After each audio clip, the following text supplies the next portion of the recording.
कि 2 दिन से आप कहाँ थे। जेएमएम आपको ढूंढ रही है, कह रही है कि आप ट्रेसलेस हो गए। हम गायब हो गए, कहाँ थे पता नहीं। तो हमको आश्चर्य लगा कि भाई सत्ता में बैठे हुए लोग अगर हमें नहीं ढूंढ पा रहे थे। मैं तो बिल्कुल नहीं समझ सका कि भाई अगर ईडी ने एक अफसर के ठिकानों पर छापा मारा और उसके ठिकाने से इतनी मोटी रकम प्राप्त किया और उसके बाद मुख्यमंत्री कह रहे हैं कि हम गिदड़ भक्त से डरते नहीं, यानी ऐसा लगा कि मैंने उन्हीं के ठिकाने पर छापा मारा हो।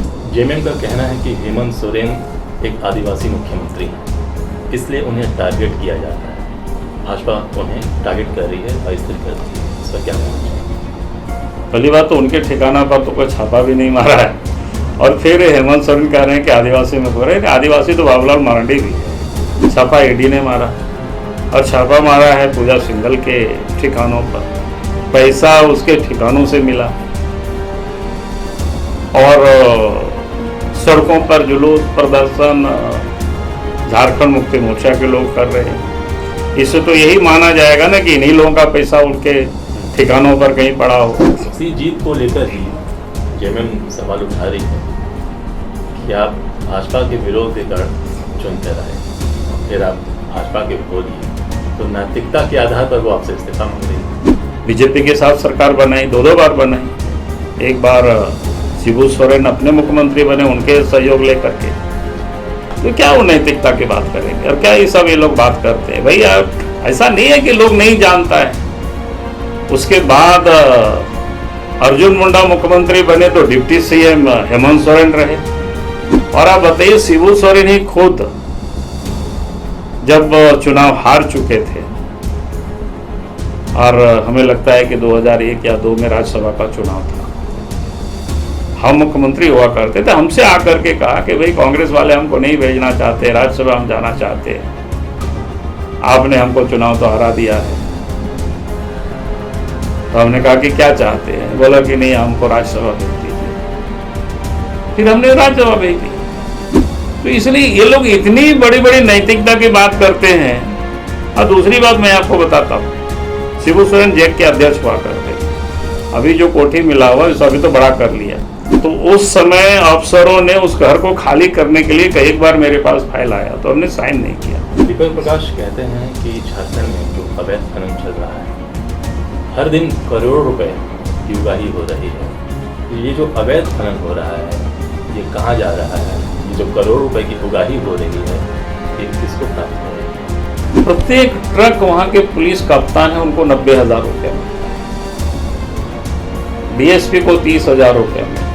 जिन जिन थाना के एरिया से गुजरता है, यानी जीटी रोड चढ़ता है या बाकी कोई प्लांट में जाता होगा, तो प्रत्येक थाना को 10,000 रुपया मिलता है पर टन। मैंने क्या बोलते हैं, ट्रक का जो भाड़ा होता है 500 रुपया वो मिलता है। 30,000 रुपया लोडिंग चार्ज है। 50,000 रुपया मिसलेनियस जो खर्च होता है, उसमें नेता भी है, उसमें पत्रकार भी है। आपकी सदस्यता को लेकर विधानसभा न्यायाधिकरण में मामला चल रहा है, इस पर क्या कहना चाहिए? नमस्कार, आजाद सिपाही में आपका स्वागत है। मैं हूं राकेश सिंह। आज मेरे साथ बात करने के लिए उपस्थित हैं झारखंड के प्रथम मुख्यमंत्री और भाजपा विधायक दल के नेता बाबूलाल मरांडी जी। मेरे पास उनके लिए कुछ सवाल हैं, कुछ सवाल मेरे हैं, कुछ सवाल जेएमएम के हैं, कुछ सवाल हवा में तैर रहे हैं। तो सबसे पहला मैं ये सवाल करूंगा बाबूलाल मरांडी जी से कि 2 दिन से आप कहाँ थे? जेएमएम आपको ढूंढ रही है, कह रही है कि आप ट्रेसलेस हो गए हैं। देखिए, पहली बात तो मैं कहूँगा कि भाई सरकार के पास पूरी सूचना के तंत्र है, उनकी सरकार है, तो मुझे लगता है कि उनको परेशान होने की ज़रूरत नहीं है। और अगर हमसे उनको संपर्क करना हो तो आसानी से हमको वो ढूंढ निकाल सकते हैं। और मेरा मोबाइल 24 घंटा ऑन ही रहा है। 2 ही समय मेरा मोबाइल ऑफ रहा, जब फ्राइडे को हम यहाँ से हवाई जहाज़ में चढ़े थे, वो भी मेरा 1 घंटा का सफ़र मात्र था। उस समय हमने क्या बोलते हैं, स्विच ऑफ किया था मोबाइल की।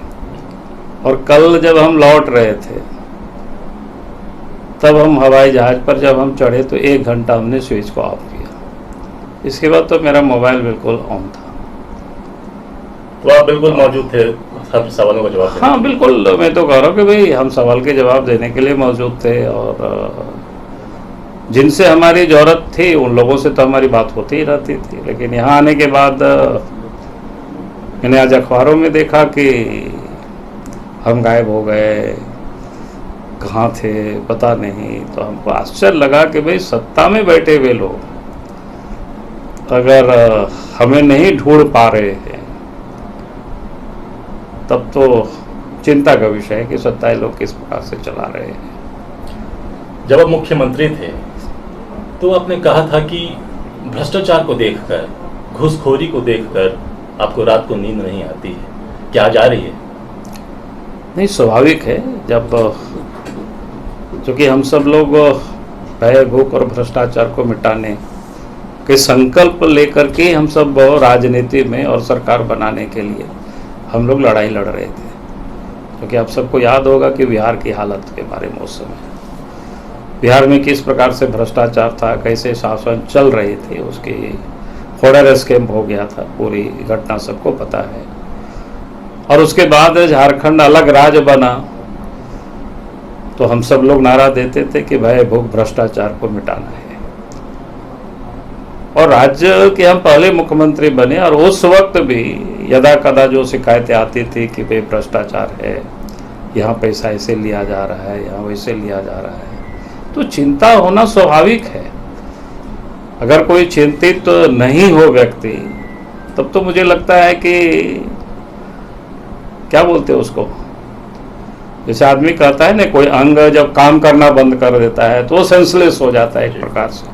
फिर आप देखते हो उसको चुट्टी काट करके लोग देखता है कि भाई ये अंग थोड़ा हलचल कर रहा है कि नहीं। अगर नहीं करता है तो लोग कहता है एक प्रकार से ये बिल्कुल मर चुका है।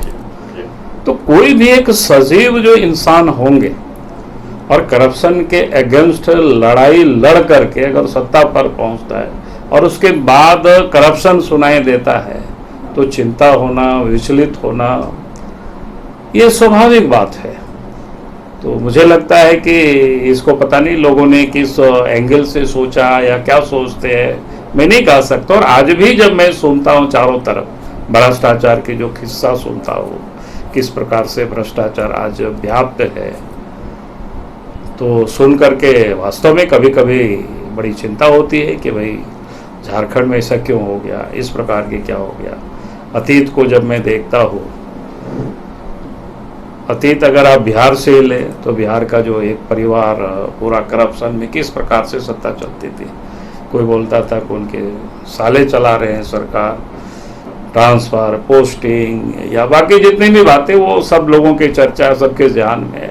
लेकिन वहीं पर आज हम देखते हैं नीतीश कुमार जी लंबी समय से बिहार में मुख्यमंत्री बने हुए, लेकिन किसी ने कोई नहीं कहता है कि ठीक है उनके विचारों से हम कई विचारों से सहमत हो सकते हैं, नहीं हो सकते, ये स्वाभाविक है। तो होगा सोच की में या काम करने के तरीकों पर। लेकिन आज कोई ये नहीं कहता है कि वो उनके बेटा शासन चला रहा है या उनके ससुराल वाले शासन चला रहे हैं या उनके इर्द गिर्द 4-5 लोग यही लोग शासन चला रहे हैं, ऐसा कहीं आपको सुनने को नहीं मिलता है। लेकिन वही जब लालू यादव थे सर्वत्र सुनाई देता था। आज बिहार के, झारखंड की वही स्थिति है। अब सुनेंगे कि भाई सत्ता के इर्द गिर्द कौन लोग सत्ता को चला रहे हैं, किस प्रकार से चला रहे हैं, क्या हो रहा है घटनाएं, मैं उसकी वर्णन नहीं करता हूँ। तो ये सब जब सुनने को आता है तो बड़ी आश्चर्य होती है। आज मैं वही देखता हूँ कि देश के प्रधानमंत्री गुजरात में प्रधानमंत्री मुख्यमंत्री रहे, लंबी समय तक रहे, 13 वर्षों तक रहे, और आज 8 साल से देश के प्रधानमंत्री नरेंद्र मोदी जी।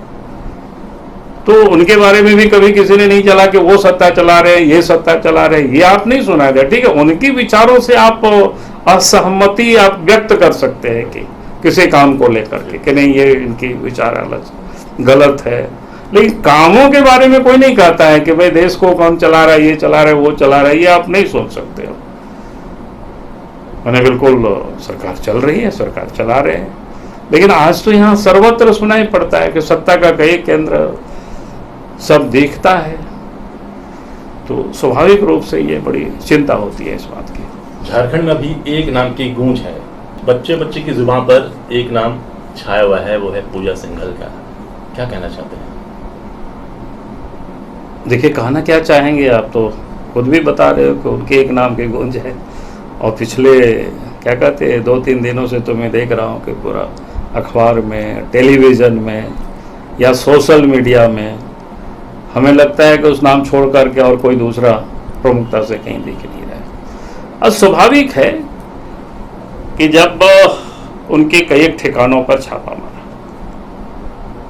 अब राज्य से बाहर बिहार भी, हरियाणा भी, दिल्ली भी, कलकत्ता भी, पता नहीं कहाँ थी, और उसके बाद फिर उनके सीए के घर से जो इतनी बड़ी रकम निकली, तो एक पार्ट है।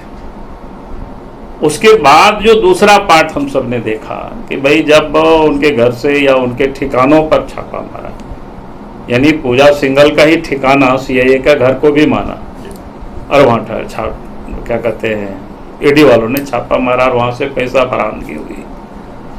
और उसके बाद हमने देखा कि जो आज इस प्रदेश में झारखंड मुक्ति मोर्चा सत्ता में बैठे हुए हैं, मुख्यमंत्री का पहला बयान आता है कि भाई हम गिदड़ भक्ति से डरते नहीं। अब ये बिल्कुल समझ से परे, मैं तो बिल्कुल नहीं समझ सका कि भाई अगर ईडी ने एक अफसर के ठिकानों पर छापा मारा और उसके ठिकाने से इतनी मोटी रकम प्राप्त किया, और उसके बाद मुख्यमंत्री कह रहे हैं कि हम गिदड़ भक्ति से डरते नहीं हैं, यानी ऐसा लगा कि मैंने उन्हीं के ठिकाने पर छापा मारा हो।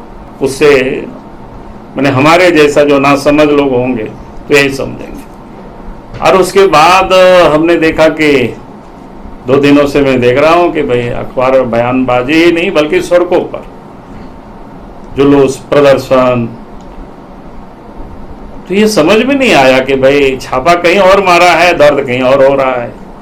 अब इस कनेक्शन का ये तो जांच के बाद पता चलेगा कि भाई आखिर दर्द कैसे है। तो ये बड़ी अजीबोगरीब स्थिति है। ऐसा पहली बार देखा गया है कि सत्ता पक्ष विपक्ष के ऑफिस के सामने पूरा घेरा लगाए बैठी है, रैली कर रही है, नारेबाजी कर रही है। तो वही मैं कह रहा हूँ ना कि ये तो बिल्कुल समझ से परे है, हम अभी तक नहीं समझे। मैंने कई मित्रों से पूछा कि भाई आखिर ऐसा क्यों हुआ।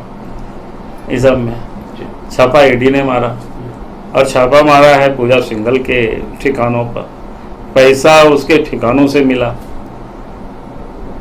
और सड़कों पर जुलूस, प्रदर्शन झारखंड मुक्ति मोर्चा के लोग कर रहे हैं। इससे तो यही माना जाएगा ना कि इन्हीं लोगों का पैसा उनके ठिकानों पर कहीं पड़ा हो। जी।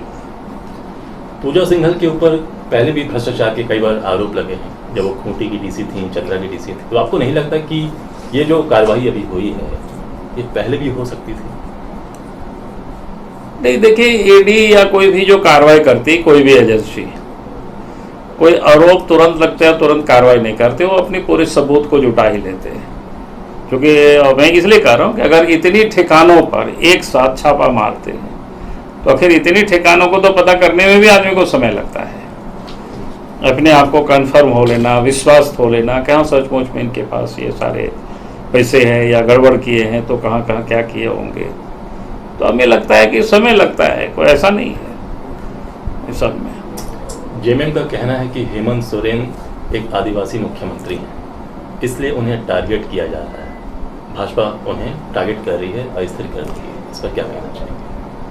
पहली बात तो उनके ठिकाना पर तो कोई छापा भी नहीं मारा है, और फिर हेमंत सोरेन कह रहे हैं कि आदिवासी मुख्यमंत्री। आदिवासी तो बाबूलाल मरांडी भी है, हम भी मुख्यमंत्री रहे हैं और 28 महीनों तक रहे। उसके बाद अर्जुन मुंडा मुख्यमंत्री रहे, लंबी समय तक रहे। तो ऐसा नहीं है कि मुख्य आदिवासी सिर्फ शिबू सोरेन के परिवार ही है और दूसरा कोई आदिवासी नहीं है, ये वो कैसे कहल समझ लेते हैं। दीपक प्रकाश कहते हैं कि झारखंड में जो अवैध खनन चल रहा है, हर दिन करोड़ों रुपए की उगाही हो रही है। ये जो अवैध खनन हो रहा है ये कहाँ जा रहा है? ये जो करोड़ों रुपए की उगाही हो रही है ये किसको प्राप्त हो रही है? देखिए, मैंने एक दफ़ा सार्वजनिक रूप से भी मैंने कहा है कि हमने बहुत तहकीकात करने की कोशिश की। मैं आपको एक पार्टिकुलर जगह पर सिर्फ ले जाता हूँ, पूरे राज्य के बारे में नहीं कह रहा हूँ। पूरे राज्य में अगर उसके बाद आप आकलन कर सकते हो, खाली BCCL का मैं कह रहा हूँ। मैं कई दफ़ा धनबाद आते जाते रहता हूँ, अभी भी हम गए थे जब डॉक्टर के ऊपर फाइट हुआ तो वहाँ विधायक जी ने एक धरना का आयोजन किया तो उस समय गए थे, और उससे पहले भी हम गए थे। फिर हमने समझने की कोशिश की भाई कोयला की चोरी किस प्रकार से होती है, कैसे कैसे लोग करते हैं, कितनी चोरी होती है।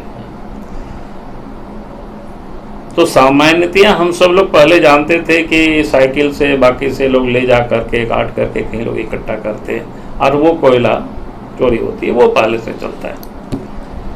उसमें से कभी थोड़ा कम कभी अधिक होता है, पहले भी होते रहा है, कहीं कभी कम कभी अधिक है, कहने का मतलब इतना ही है। लेकिन इन दिनों जो कोयला की चोरी हो रहा है बिल्कुल संगठित रूप से, और उसमें से हमने पत्र भी लिखा है, क्या बोलते हैं, कोल इंडिया के चेयरमैन को पिछले दिनों, शायद उस पत्र को आप सबने देखा भी होगा, हमने सोशल मीडिया में भी उसको डाला था। और उसमें से मैंने जो तहकीकात की, हमने देखा कि इसमें सभी लोग मिले हुए हैं, और मतलब राज्य सरकार के भी तमाम पदाधिकारी है, और BCCL के जो उस क्षेत्र में जो काम कर रहे हैं कर्मचारी या पदाधिकारी, वो लोग भी उसमें मिले हुए हैं। हमने उसमें पता करने की कोशिश की कि भाई किस प्रकार के वहाँ चोरियाँ होती है। तो एक तो मैंने पहले आपको बताया कि जो पहले से जो लोग कटिंग करता था, कभी कम होता है कभी अधिक होता है, वो तो एक टाइप। लेकिन उससे जो बड़ी कोयला की चोरी इन दिनों जो हो रही है, जहां आउटसोर्सिंग से जो कंपनी कोयला को कटिंग करती है, जैसे BCCL से उन्होंने काम लिया, CCL से काम लिया, तो खाली मैं BCCL का बता रहा हूँ, बाकी जगहों के भी वही है, जितना ऑपरेट करने के जो तौर तरीके हैं। अगर वो 100 ट्रक कोयला अगर एक दिन में कोई निकाल रहा है आउटसोर्सिंग काटने वाला, तो 40 ट्रक कोयला तो किसी और से मिल करके बाहर वो बेच दे रहा है। बांग्लादेश भी जा रहा है, अब कहीं भी जा रहा है, मैंने वो तो बिल्कुल हम बता नहीं सकते कहाँ कहाँ जा रहा है, लेकिन वहां से कोयला निकल रहा है। तब लोगों ने बताया कि इस प्रकार की जो कोयला निकल रहा है, तो बोला कि प्रत्येक ट्रक वहां के पुलिस कप्तान है उनको 90,000 रुपया मिलता है, DSP को 30,000 रुपया मिलता है। जिन जिन थाना के एरिया से गुजरता है, यानी GT रोड चढ़ता है या बाकी कोई प्लांट में जाता होगा, तो प्रत्येक थाना को 10,000 रुपया मिलता है पर टन। मैंने क्या बोलते हैं, ट्रक का जो भाड़ा होता है 500 रुपया वो मिलता है, 30,000 रुपया लोडिंग चार्ज है, 50,000 रुपया मिसलेनियस जो खर्च होता है, उसमें नेता भी है, उसमें पत्रकार भी है, यानी जो भी जिससे उनको खतरा महसूस हो उन लोगों के बीच में उस पैसे को ये लोग बांटता है कुल मिला करके। तो मैंने पूछा कि भाई इतनी बड़ी रकम अगर लोग बांट रहा है, और वो जो 90,000 लेता है वो बोला कि ऊपर तक जाता है, उसमें अब कितना क्या जाता है वो अलग इशू उसकी। तो हमने उतना उनसे पूछे कि तभी पता चलेगा, जो देने वाला तो बताएगा नहीं, लेने वाला जो नहीं। तो हमने पूछा कि इतना पैसा कैसे होता है, बोला कि एक जो ट्रक जो चलती है आजकल, जो बड़ी ट्रक निकली है, इसमें 40 से 45 टन कोयला जाती है, और प्रत्येक टन की कीमत बताया कि 10 से 11,000 रुपया 12,000 रुपया कोयला की कीमत है, यानी 4 लाख रुपया है। तो इस प्रकार से तो हमने वहां जोड़ करके देखा, आए दिन अखबारों में छपते रहता है, फिर लोग बताते हैं कहाँ कहाँ से कितना कोयला निकलता है। तो लगभग उस BCCL के इलाके से 1,000 करीब ट्रक प्रत्येक दिन कोयला को टपा रहे हैं। अब उसके बाद आप CCL का क्षेत्र देख लीजिए कितना होगा, ECCL के क्षेत्र में क्या होगा, तो अंदाज लगा सकते हो। तो कितनी बड़ी रकम की पैसे की लूट हो रही है, और सारी चीजों की जानकारी सरकार को है, ये बिना सरकार के नॉलेज में हो ही नहीं सकता। और उसमें से हाँ, और 30,000 रुपया लोग बताया CISF को भी मिलता है, जो कि वो सुरक्षा करते हैं। यानी कुल मिलाकर के ये सबों के बीच में पैसा कैसे बांटता है, किस प्रकार से काम होता है, ये किसी से छुपा हुआ नहीं, ये सर्व चर्चा है। तो उसी को दीपक जी ने पूरे कंसल्ट करके जोड़ करके अगर बताया होगा। हमने उतना जोड़ा नहीं पूरे राज्य की, आप एक जगह की आप कल्पना करें, फिर आपका इधर CCL के जो इलाका है रामगढ़ से लेकर के चतरा तक, हाँ चतरा के लोग आए तो लोग बताया कि साहब 9 बजे रात से सुबह तक जो भी ट्रकें चलती है वो इलीगल कोयला लेकर के बिहार की ओर पार होती है चतरा होकर के। बल्कि हमसे लोग बोला कि क्या करें, कभी हम लोग रोकें कि क्या करें, तो हमने कुछ नहीं बोला लोगों को, खाली मैंने सुन लिया उन लोगों की बात को। तो ये स्थिति है। उन्होंने डिस्ट्रिक्ट माइनिंग ऑफिसर जो DMO हैं उनकी भूमिका पर भी सवाल उठाया क्योंकि उनकी भी मिलीभगत है। मैंने कहा कि भाई जब राज्य में उच्च स्तर पदाधिकारी जब संलिप्त हो तो माइनिंग अफसर तो बहुत छोटा क्या बोलते हैं प्यादा है, वो बेचारा क्या कर सकता है। तो इसलिए उनको मैं कोई दोषी नहीं मानता हूँ, कर भी कुछ नहीं सकता है। आपकी सदस्यता को लेकर विधानसभा ने अधिग्रहण में मामला चल रहा है, इस पर क्या कहना चाहिए? देखिए हमारी सदस्यता को लेकर के मैं शुरू से इस बात के लिए हम क्या बोलते हैं, मतलब हमें इस बात की आशंका नहीं बल्कि मैं इस बात को जानता था कि ये लोग गड़बड़ करेंगे।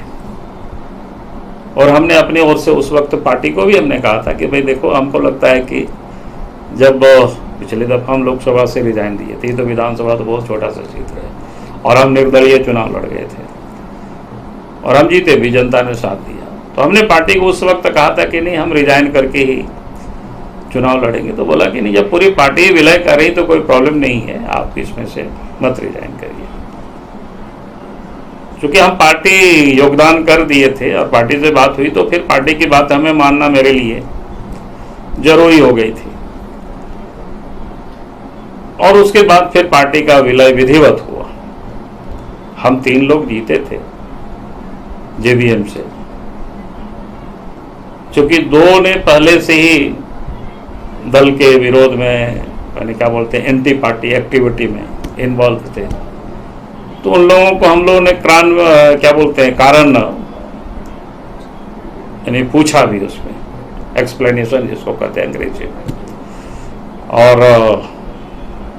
एक्सप्लेनेशन भी कोई डाक से हम लोगों ने नहीं भेजा बल्कि स्पेशल मैसेंजर भेज करके बंधु तिर्की से भी को भी हम लोगों ने भिजवाया और प्रदीप यादव को भी, भाई आपने ये किया है, अगर इसका उत्तर नहीं देंगे तो फिर आपके ऊपर क्यों नहीं कार्रवाई किया जाए। फिर लोगों ने कोई उत्तर नहीं दिया। उसके बाद पार्टी से दोनों को हम लोगों ने निष्कासित कर दिया। फिर बाद में भारतीय जनता पार्टी में हम सब ने सर्वसम्मत से जिसको बोलते हैं मीटिंग करके फिर विलय हुई। क्योंकि पार्टी का जो संविधान होता है उन संविधान के मुताबिक अगर कोई काम नहीं करते हैं तो हर पॉलिटिकल पार्टी करते हैं, पार्टी से लोगों को निकाल देते हैं, चाहे विधायक हो या सांसद हो या कोई भी पदाधिकारी हो। ये कोई हमने निकाला या हमारी पार्टी ने किया तो उस समय ऐसा नहीं कि हर पार्टी मुताहिदीन आप देखते होंगे। तो दोनों को हम लोगों ने निकाल दी और उसके बाद पार्टी का विलय झारखंड विकास मोर्चा का भारतीय जनता पार्टी में विधिवत और हम लोगों ने इलेक्शन कमीशन को भी सूचना दी और इलेक्शन कमीशन ने जो उनका अपना नियम होता है उसके तहत फिर उन्होंने पार्टी के विलय की एक्सेप्टेंस जिसको बोलते हैं स्वीकृति भी प्रदान की। और फिर पिछले दिनों राज्यसभा का चुनाव हुआ, उसमें भी भारतीय जनता पार्टी के विधायक के रूप में हमने मतदान भी किया। 8-10 महीना के बाद अच्छा हम बोले जिनको हम लोगों ने निकाला उन लोगों ने कोई आपत्ति व्यक्त नहीं किया, आपत्ति कोई दर्ज नहीं किया लंबी समय तक। और वो लोग कांग्रेस पार्टी में चले गए। ऐसा लंबी समय के बाद अचानक विधानसभा के अध्यक्ष के यहाँ से नोटिस आता है, यानी 100 मोटो उन्होंने संज्ञान लिया कि 10 शेड्यूल का ये उल्लंघन है और हमें उन्होंने नोटिस कर दिया। हमको जब उन्होंने नोटिस किया तो फिर हमने उसको हाई कोर्ट में चैलेंज किया कि भाई आप सो मोटो इस प्रकार से नहीं ले सकते, ये गलत है, कॉन्स्टिट्यूशन के या 10 शेड्यूल के अगेंस्ट है। हाई कोर्ट में उसकी सुनवाई हुई, हाई कोर्ट ने भी इस बात को एक्सेप्ट किया नहीं ये गलत है। तब ये सुप्रीम कोर्ट चले गए विधानसभा के अध्यक्ष, और सुप्रीम कोर्ट ने विधानसभा अध्यक्ष को कहा कि आप हाई कोर्ट में जाकर के जवाब दीजिए। और हाई कोर्ट जब फिर वापस लौट के आए तो उन्होंने कहा कि हमने जो ये किया हम उसको विड्रॉ करते हैं। उसके बाद उन्होंने जब सो मोटो उनको विड्रॉ करना पड़ा तब फिर राजकुमार यादव से, जो हम लोग वाले वहाँ विधायक हुआ करते थे, उन्हीं को डिफीट करके हम चुनाव जीते थे, उनसे उन्होंने पहला एप्लीकेशन डलवाया कि भाई ये 10 शेड्यूल का वायलेशन है, इसलिए इनकी सदस्यता समाप्त किया जाए। देखिए, पहला किससे करवाया? राजकुमार यादव से। हमको लगता है उसके बाद शायद उनको कुछ समझ में आया होगा कि ऑटर है, विधानसभा के सदस्य नहीं है, ये भी सवाल खड़ा हो सकता है। फिर उनको डिफीट करके हम विधानसभा आए हैं, ये भी सवाल खड़ा हो सकता है। फिर तब कराया गुमला के विधायक भूषण तिर्की से, जेएमएम के वो भी विधायक थे। हमको लगता है उसके बाद शायद लगा होगा क्योंकि अपने भी जेएमएम से आते हैं, वो भी विधायक जेएमएम के है, तब लगा कि ये भी शायद आगे सवाल उठ सकता है। तब तीसरा महागामा से कांग्रेस के विधायिका दीपिका पांडे जी से उन्होंने फिर तीसरा आवेदन उन करवाया कि 10 शेड्यूल का वायलेशन, कर्मवर में बता रहा हूं किस प्रकार से आवेदन हुआ। उसके बाद शायद लगा होगा कि भाई ये तो कोई उस पार्टी से जुड़ा हुआ ये लोग नहीं रहे हैं, ये भी शायद सवाल उठ सकता है। तब फिर उन्होंने प्रदीप यादव और बंधु तिर्की की ओर से अंतिम, जिसको बोलते हैं एप्लीकेंट, ये 10 शेड्यूल का वायलेशन हुआ है। अगर उसको कल कर्म आप देखिएगा कब कब लोगों ने डाला है तो ये समझ में आएगा कि इन्होंने किस प्रकार से, भाई इनका इंटेंशन क्या है, मंशा क्या है, बिल्कुल साफ है। उसके बाद उन्होंने क्या किया कि अभी पिछले दिनों जब विधानसभा का सत्र था, अभी बजट सत्र के समय, उससे पहले उन्होंने एक कमेटी बनाया कि विधानसभा अध्यक्ष तो सो मोटो नहीं ले सकता है, तो स्टीफन जी की अध्यक्षता में 3 लोगों की कमेटी बनाई और उस कमेटी ने अनुशंसा किया कि नहीं, इस प्रकार की कोई मामला हो तो कोई भी व्यक्ति उसको आवेदन दे सकता है। हम लोगों ने उस पर आपत्ति भी किया था, भाई कोई भी व्यक्ति शब्द को आप हटा दीजिए, तब तो फिर पूरे राज्य के या कोई भी आवेदन करेंगे तब तो ये अनंत काल तक सुनवाई चलती रहेगी, तो कहाँ कौन देखेगा। तो हम लोगों ने कहा था कम से कम इस बात को तो ये कर दीजिए आप कि भाई जो संबंधित जो पार्टी के लोग, यानी जिस पार्टी का कहीं विलय होता है या 10 शेड्यूल जिस पार्टी से कोई विधायक कहीं या सांसद कहीं जाते हैं, तो कम से कम उस पार्टी के ही लोग आवेदन करें, उस पार्टी से जो सदस्य हो या पदाधिकारी हो जुड़े हुए। दूसरा हम लोगों ने कहा कि भाई ये जो टाइम टेबल भी तो कुछ तो फ्रेम करिए, जैसे विधानसभा और लोकसभा के चुनाव की जो आपत्तियां का होता है ना, जैसे 1 महीना के अंदर आप कोर्ट जा सकते हैं, 1 महीना के बाद आपको जाने का कोर्ट आपको इंटरटेनमेंट नहीं करेंगे, चाहे कोई भी चुनाव में जो गड़बड़ी होती है। लोकल इकाई का भी शायद गड़बड़ी होती है, उसका भी शायद 40 दिन तक का है। तो हम लोगों ने उस पर भी आपत्ति किया था कि भाई आप ये जो टाइम कोई बॉन्ड नहीं किए हुए इसको भी तो कम से कम करें, लेकिन उन्होंने कुछ भी नहीं सुना, तो उनके पास बहुमत है और उन्होंने इसको नियमावली में फिर से जोड़ा, यानी इसको जस्टिफाई करने के लिए, ताकि राजकुमार यादव का भी हम सुन सके और बाकी लोगों का सुन सके। तो मैं ये मंशा, इनका जो इंटेंशन है, इनका नहीं बल्कि मैं तो कहता हूं कि भाई ये तो मुख्यमंत्री का है, हेमंत सोरेन का है, विधानसभा अध्यक्ष तो बेचारा एक क्या बोलते हैं उसको, वो भी एक ज्यादा है या इंस्ट्रूमेंट है समझिए उसको। हम उनको कोई कसूरवार नहीं मानते, क्योंकि मैं पॉलिटिकल सिस्टम को इतना तो मैं समझता हूँ, इसीलिए मैं उनकी कोई कसूर नहीं मानता हूँ। इसलिए मैं शुरू के दिन से ही इस बात से वाकिफ हूँ कि ये क्या क्या कर सकता है, आगे क्या करेगा। इसलिए उसके लिए हम निश्चिंत हैं, क्योंकि हमने तो बताया कि जो हर कोई जानता है, आप सब लोग जानते हैं अच्छी तरह से, भाई हम कोई पॉलिटिक्स करते हैं तो मैंने क्या बोलते हैं उसको, जैसे मैंने बोला कि 2006 में हम जब बीजेपी छोड़ रहे थे तो लोकसभा की सदस्यता से त्यागपत्र देकर के हम चुनाव के मैदान में गए। इस बार भी जाने वाले थे, लेकिन सबों ने कहा कि भाई आप क्यों ऐसा हड़बड़ कर रहे हो क्या, जो कि हर कुछ नियम कानून भी तो है उसमें से। लेकिन जब पार्टी ने कहा तो फिर हम अपने आप को माने, बोले कि चलो ठीक है। तो इसलिए हम अपने ओर से कहीं भी कोई अनिभिज्ञ हम नहीं है, बल्कि हम पूरी तरह से वाकिफ है ये लोग क्या क्या कर सकते हैं, वो जानते हैं। उसी जीत को लेकर ही जेएमएम सवाल उठा रही है कि आप भाजपा के विरोध के कारण चुनकर आए और फिर आप भाजपा के हो लिए, तो नैतिकता के आधार पर वो आपसे इस्तीफा मांग रही है। देखो ये तो कोई मतलब नहीं है। अगर उन लोगों ने तो सरकार बनाई थी बीजेपी के साथ, जीवन भर बीजेपी के साथ वो लड़ते रहे, और पहले तो बीजेपी के साथ सरकार बनाई, दो बार बनाई। एक बार शिबू सोरेन अपने मुख्यमंत्री बने उनके सहयोग लेकर के, तो क्या वो नैतिकता की बात करेंगे, और क्या ये सब ये लोग बात करते हैं। भाई ऐसा नहीं है कि लोग नहीं जानता है। उसके बाद अर्जुन मुंडा मुख्यमंत्री बने तो डिप्टी सीएम हेमंत सोरेन रहे।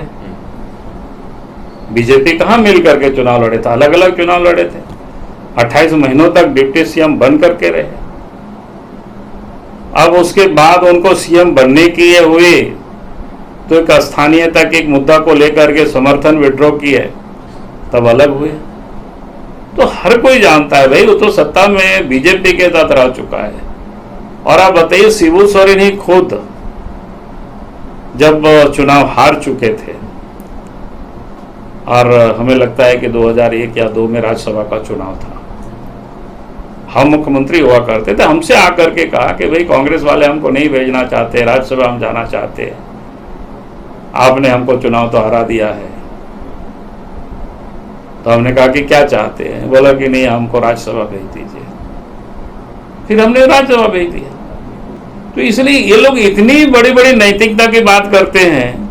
और दूसरी बात मैं आपको बताता हूँ, शिबू सोरेन जैक के अध्यक्ष हुआ करते थे।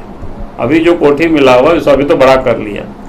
सुधीर महतो जी जो अपोजिशन लीडर के रूप में भी उनको मिला था, उसको भी बाद में मिला लिया। तो जो अलग झारखंड राज्य बना, जैक समाप्त हो गया। तो उस समय अफसरों ने उस घर को खाली करने के लिए कई बार मेरे पास फाइल आया, तो हमने साइन नहीं किया। हमने कहा यार उसको समझाओ, हम नहीं चाहते हैं कि चूंकि लड़ाई लड़ा है उसकी कोई सामान फेंक देना उचित नहीं है। आफ्टर ऑल रीडर है कि उनको समझा बुझा करके खाली कर दे। तो नहीं खाली किया, तो पकड़ के रहा। हमने कभी भी उनको वहां से सामान नहीं फेंकवाया, हमने साइन नहीं किया।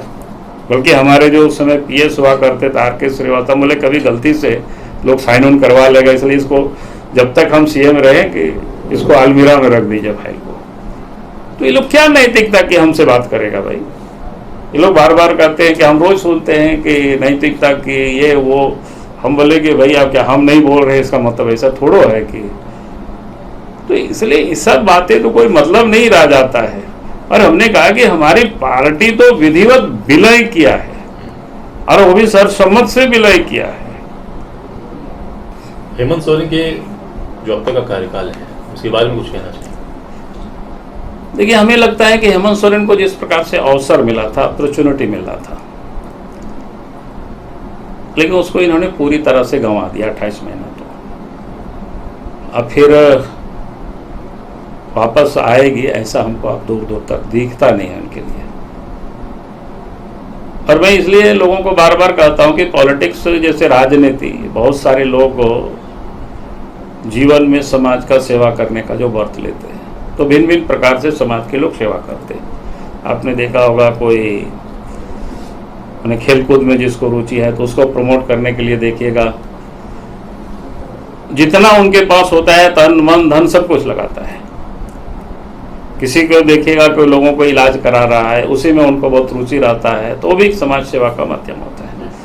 किसी के अंदर में आप देखेंगे कि भाई क्या बोलते हैं, लवारिस लाश है उसको जलाना, तो उसमें उनको एक रहता है कि भाई कोई भी इस प्रकार की लाश पड़े हुए इसको, यानी समाज की वो सेवा करता है। और हमारे जैसे जो व्यक्ति जिसके बहुत सारे एनजीओ बनाते हैं, एनजीओ के माध्यम से समाज की सेवा करते हैं, तो हमारे जैसे व्यक्ति जो राजनीति को एक समाज सेवा का एक माध्यम, कि अब राजनीति में आकर के समाज की सेवा कर सके, सत्ता की सेवा हो सके, लेकिन उसी में से कई लोग राजनीति को या सत्ता को